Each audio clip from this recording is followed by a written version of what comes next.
Captain's log, sailing vessel Aequus, day 3. Things that go bump in the night. Seas, 2.5 meters. Sunny. Wind approximately 17 knots. Though that's only an approximation because the wind instruments are altogether dead. Currently reaching at 7 knots at 045 degrees. Total engine hours, 2. We flew the code 0 until sunset last night, dousing it just in time for the wind to strengthen. We are in the leading edge of a large southerly low that looks to be our ride for the next week. This is a huge system, filling in from the north and sucking up all the energy of the mid-Atlantic. Buckle up, boys, because from now on, the wind will only get progressively stronger. Let's just hope this boat can handle the roller coaster we've just jumped on, because there is no jumping off at this point. We're in it till she lets us off. With the wind always comes the waves, and they too have been getting progressively more lively. One must have shaken the mast enough to cause the wind instruments to come back because they were with us for most of the night last night. As always, nothing is forever, but before they left us, we read a max TWS, that is true wind speed for you non-sailors out there, at 27 knots. Perfect conditions for sailing a 60-foot boat. Last night was our fastest night yet. We were on a broad reach, which means the wind was hitting us in our hind quarters. Not quite going downwind, but not on the beam either. We averaged 7.8 knots last night, about 9 miles an hour. That's actually pretty fast for a sailboat. The stars were amazing. There's nothing like laying down on the top of a sailboat and looking up at the infinite number of stars. It makes you feel so small. Around 5 a.m., we had an accidental bill. That's what we call hitting the kill button on the chart plotter and killing power to the entire boat and autopilot. This caused us to tack, sending most of the kitchen into an unrehearsed free fall to the starboard side of the boat. That's the right side. Someone, still unsure of the culprit, left a gallon of olive oil out on the counter. Being on one tack for days makes you complacent. New standing order: watch your ass in the kitchen. You will learn how to fly very fast. The seas picked up this morning, 3.5 meters now. The autopilot is having a hard time keeping up, often losing course and screaming at us. That alarm is actually the exact same alarm as losing power to the entire autopilot, which causes the boat to round up into the wind and gets everybody excited. So every single time it's having trouble keeping up, we freak out and run up and grab the wheel. We're getting super fast, like Flash Gordon fast. Speaking of fast, we tried to run the water maker today, but had no luck. It sucks too much air at this speed. There exists a special through hole for this purpose, made with a little grate to stop cavitation. But I doubt Bavaria is spraying for this special one. I also doubt many people are trying to run the water maker while surfing down waves at 9 knots, so there is that too.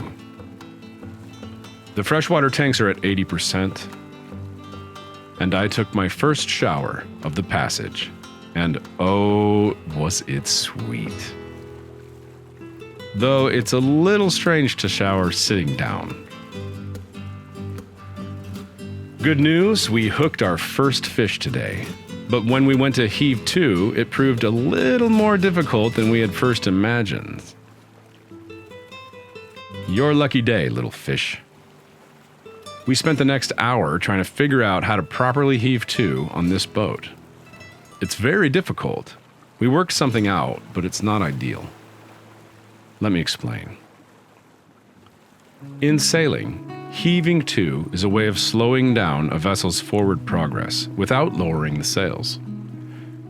It's used in all sorts of conditions, as a storm tactic or in high or contrary winds, by solo sailors just to get a rest or to make some food or coffee, and in a man overboard situation to arrest the forward progress of the boat as quickly as possible. It's a very simple move, where the boat tacks or turns through the wind, and the jib sheet is not released, thereby making the sail work backwards and negating the effects of the mainsail. They cancel each other out. The steering is locked or tied off with the rudder pointing to windward, and the two sails end up canceling each other out. In layman's terms, you turn the boat through the wind and then try to turn back through the wind, but the forward sail is now keeping the boat from going through the wind again. Tie off the wheel, and you are now what we call hove to. You may already see our dilemma. Because this jib is self-tacking, it's got its own traveler up front, and there are no real comfortable ways to backwind it. It automatically goes to the other tack. The only real way, requiring one of us to get up on the bow of the boat and actually tie it off with a rope, which is what we ended up having to do. Our modified heave to makes the sails flog uncontrollably, but will work for 10 minutes while we're reeling in a fish.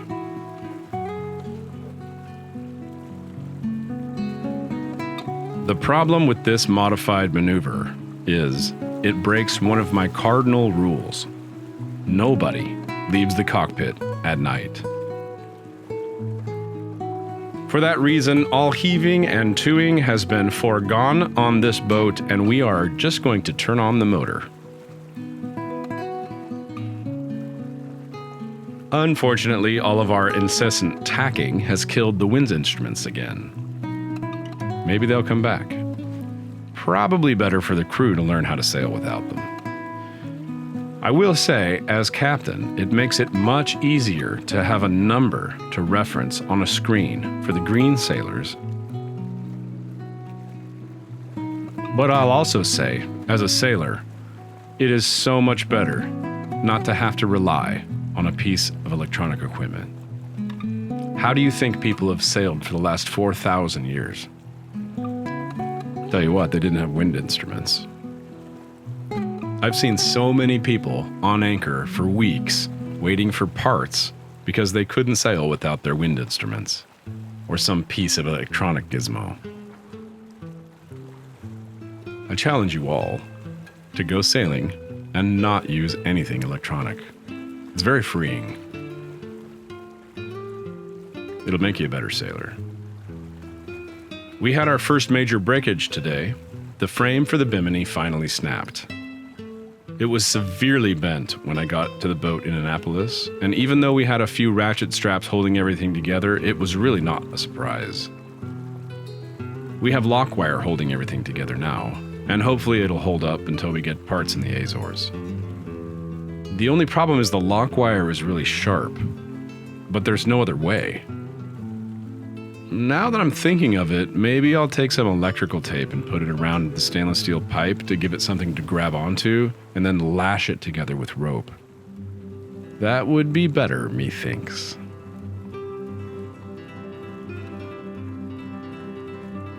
Day 3 is usually the day where everyone starts falling into the routine of life on passage. For the first couple of days, your body is revolting at the idea of sleeping while the world is shaking and moving. But after about 48 hours, you're just too tired to give a shit. And after a week, everyone sleeps like a baby. I set the watches at 2.5 hours on, 10 hours off. This is my favorite watch schedule. It's only possible with 5 or more people, It not only cycles everybody's time, but gives them ample time to get enough rest. If you're going to go on a long passage, I'm telling you, this is the best watch schedule you can have. It's cold out here after the sun goes down. As we head northeast, it's getting colder. I feel we chose the perfect weather window. We're riding this low, we're going fast, we're going downwind. This is an amazing passage. I'm also really digging the weather routing part of the Predict Wind software. I've never used it before, and it's a really nice reference. Big shout out to Nick at Predict Wind. Thank you so much, man, for hooking us up with a pro account. That was really cool, and I really dig your software.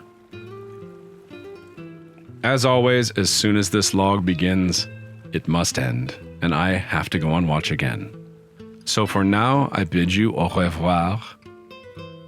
Until tomorrow.